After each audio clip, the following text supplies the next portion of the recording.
Bonjour à toutes et à tous, je suis mademoiselle Ake Afou-Hélène, docteur en communication exerçant à l'INSAC, membre actif et chargé de communication de la Société nationale d'immunologie clinique et biologique de Côte d'Ivoire.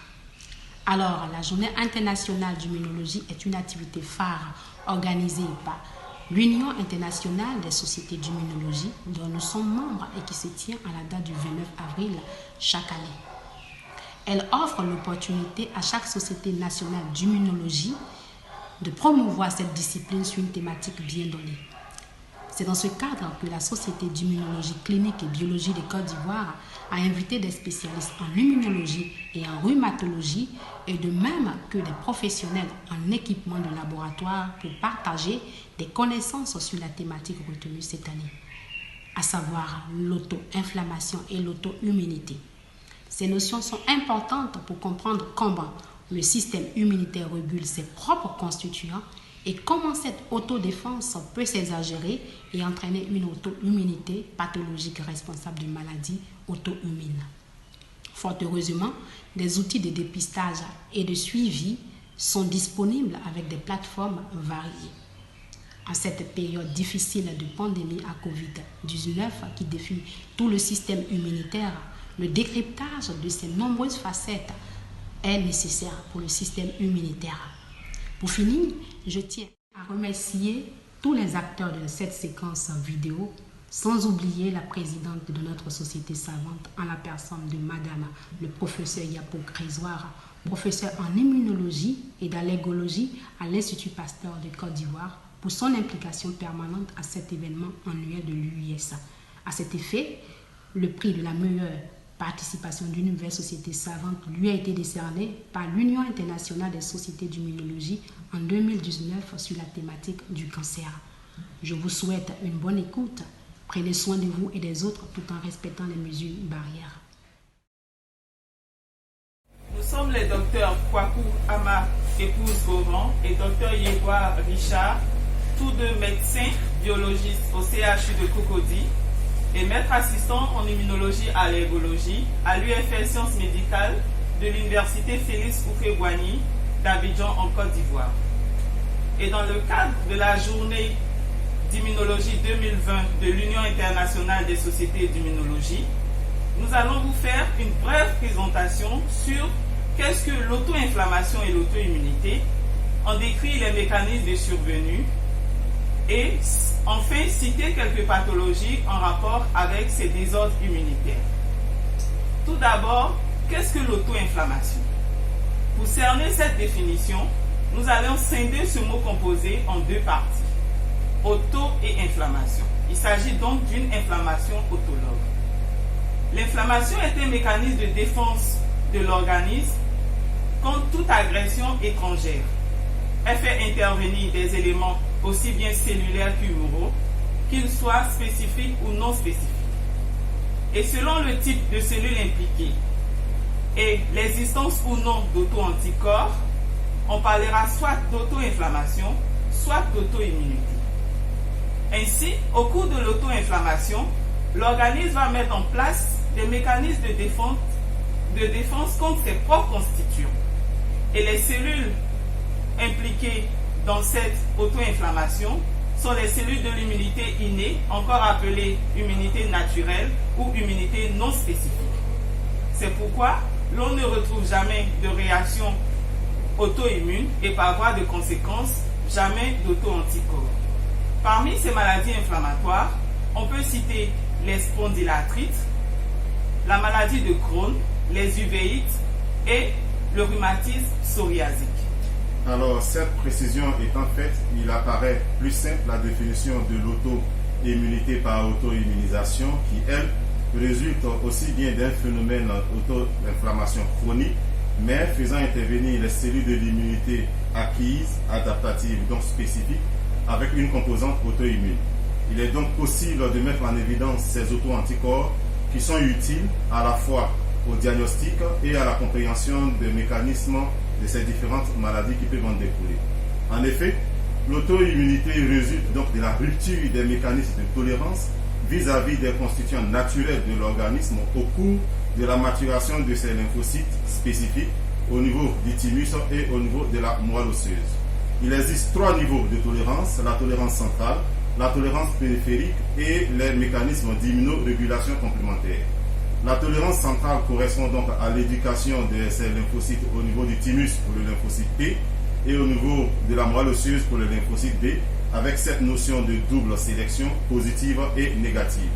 Quant à la tolérance périphérique, elle correspond donc à l'éducation durant toute leur vie de leur maturation, conduisant donc à la destruction des clones auto-agressifs par apoptose, par phénomène de dilution clonale, ou soit par inactivation, par phénomène d'anergie clonale. Et enfin, les mécanismes d'immunorégulation complémentaires qui sont dus à la production de cytokines et d'anticytokines, mais aussi du réseau idiotypique. Il faut savoir qu'il existe 2 types d'auto-immunité, l'auto-immunité physiologique et l'auto-immunité pathologique. L'auto-immunité physiologique est un phénomène naturel qui permet donc de réguler l'homéostasie du système immunitaire et elle joue donc un rôle de voirie. Elle permet donc d'éliminer la production de clones autoréactifs ou la production d'auto-anticorps. En effet, il existe dans l'organisme des lymphocytes B autoréactifs qui vont répondre donc des anticorps naturels de faible affinité et des lymphocytes T autoréactifs aussi de faible affinité. Quant à l'auto-immunité pathologique, encore appelée auto-agressivité, elle va résulter donc de la défaillance au niveau de cette auto-immunité physiologique qui va donc conduire au déclenchement d'une maladie auto-immune, soit par la prolifération de ces lymphocytes B auto-agressifs, soit par la prolifération des lymphocytes T auto-agressifs, mais de forte affinité. Alors, les maladies auto-immunes qui peuvent en découler, on peut les classer dans 2 catégories. Soit elles sont spécifiques d'organes, donc localisées, soit elles sont non spécifiques d'organes, dans ce cas, elles sont dites systémiques. Donc, parmi les maladies auto-immunes spécifiques d'organes, on peut citer le diabète de type 1, la thyroïdite auto-immune, les hépatopathies auto-immunes, la myasthénie, le vitiligo. Et parmi les maladies auto-immunes systémiques ou non spécifiques d'organes, on peut citer le lupus érythémateux disséminé, la polyarthrite rhumatoïde, la sclérodermie, la polymyosite, la dermatopolymyosite et les vascularites systémiques à ANCA. Bien, bonjour, je suis le professeur Eti Edmond, chef du service de rhumatologie du CHU de Cocody et président de la Société ivoirienne de rhumatologie. Je tiens avant tout propos à remercier la Société ivoirienne d'immunologie clinique et biologique de Côte d'Ivoire pour cette occasion qu'elle me donne de parler de 2 affections, 2 maladies auto-immunes, 2 connectivites majeures que sont la polyarthrite rhumatoïde et le lupus érythémateux disséminé ou lupus systémique. Alors, concernant la polyarthrite rhumatoïde, sa fréquence dans notre pays, fréquence hospitalière, environ de 2,8%. Voilà, parce que selon la dernière étude que nous avons faite, nous avons pu colliger en 8 ans, de 2011 à 2018, 94 cas sur 3250 affections rhumatologiques. C'est la première connectivite. Elle représente presque 47% des connectivites. Concernant la répartition selon le genre, c'est une maladie essentiellement féminine puisqu'elle touche environ 8 femmes pour 2 hommes. L'âge moyen dans notre étude était autour de 45 ans avec des extrêmes de 17 à 77 ans. Ce qui est caractéristique dans cette étude, elle a montré que les patients avaient un niveau élevé parce que les patients avaient un niveau du secondaire ou un niveau universitaire dans plus de 71% des cas. La présentation dans cette étude, elle est assez classique. C'est une polyarthrite qui est bilatérale, qui est symétrique. Les déformations sont observées dans plus de 53% des cas. Néanmoins, il existe des manifestations extra-articulaires qui sont essentiellement une anémie inflammatoire, une atteinte cardiovasculaire et des atteintes neurologiques, et en particulier des syndromes canalaires. Vous avez des compressions au niveau des poignets, des compressions du nerf médian qui donnent des syndromes. Cette maladie s'accompagne d'un certain nombre de comorbidités qui sont essentiellement une hypertension artérielle, des épigastralgies qui sont bien souvent d'origine iatrogène. Et on observe aussi des cas de diabète et de drépanocytose. Rarement, on a observé des cas de cancer associés. Le profil biologique a montré une positivité, la présence de facteurs rhumatoïdes dans plus de 61% des cas. Et les anticorps anti-CCP, quand ils sont recherchés, disons dans seulement un tiers des patients, est revenu fortement positif dans 98% des cas. Et au plan de l'imagerie,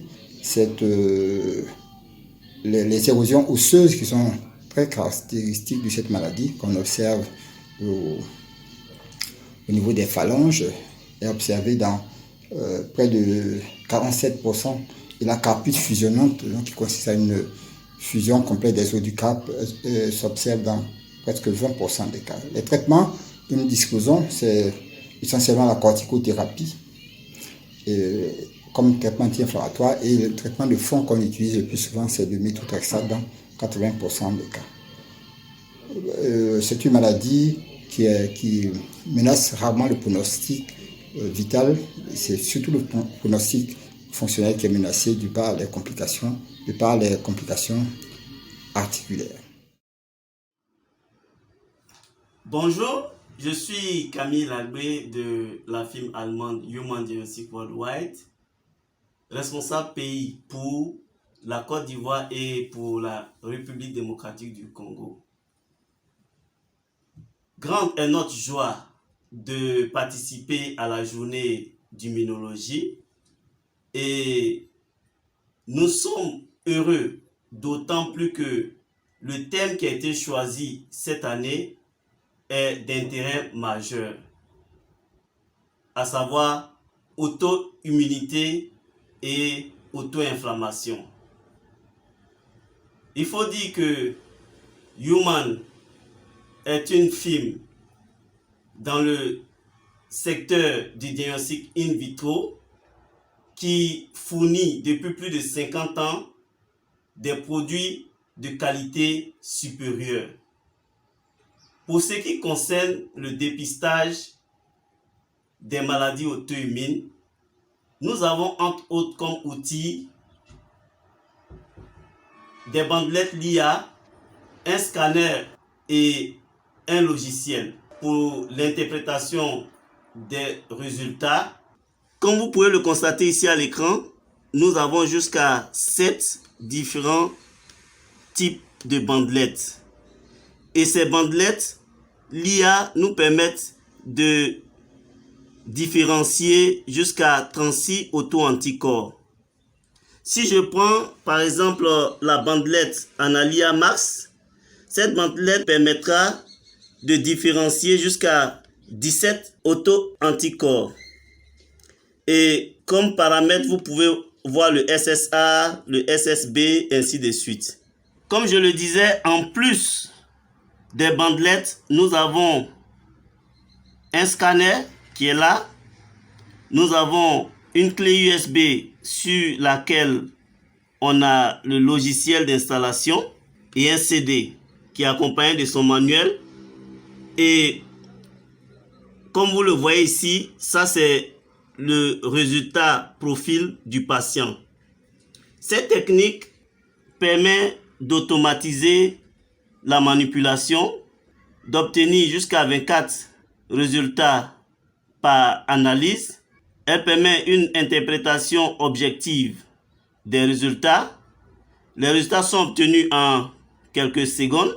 Le rapport détaillé du profil patient est donné à l'écran de l'ordinateur et il est possible d'exporter les données et de les archiver. Notons que c'est une technique semi-quantitative. Quels sont les avantages? D'abord, il y a le fait que c'est une technique qui permet de faire une analyse multiparamétrique. Donc, sur une seule analyse, on peut détecter jusqu'à 17 auto-anticorps. Il y a aussi que c'est une technique qui est rapide. Elle permet d'obtenir des résultats en quelques secondes. Il y a aussi le fait que cette technique est aussi facile à implémenter, est de haute sensibilité et une très bonne spécificité. Les standards sont inclus. Je veux parler des contrôles positifs, du cut-off. Et il est possible aussi d'utiliser cette technique soit en manuel, soit en automatisé. Et vous n'avez pas besoin de beaucoup d'équipements, juste un minimum d'équipement vous suffit pour implémenter cette technique. Comme vous pouvez le constater, c'est juste un scanner dont il est portatif. Vous pouvez le déplacer et l'utiliser dans les hôpitaux de référence, dans les hôpitaux régionaux, dans les cliniques et j'en passe. C'est une technique, enfin, qui est rentable dans la mesure où vous avez des produits de haute qualité à faible coût. Et donc, avec cet outil, il est possible pour vous d'obtenir un haut niveau d'information diagnostique pour un faible coût d'exploitation. Pour conclure, nous tenons à dire merci à tous les membres de la Société ivoirienne d'immunologie et en particulier au professeur Yapo Crésois.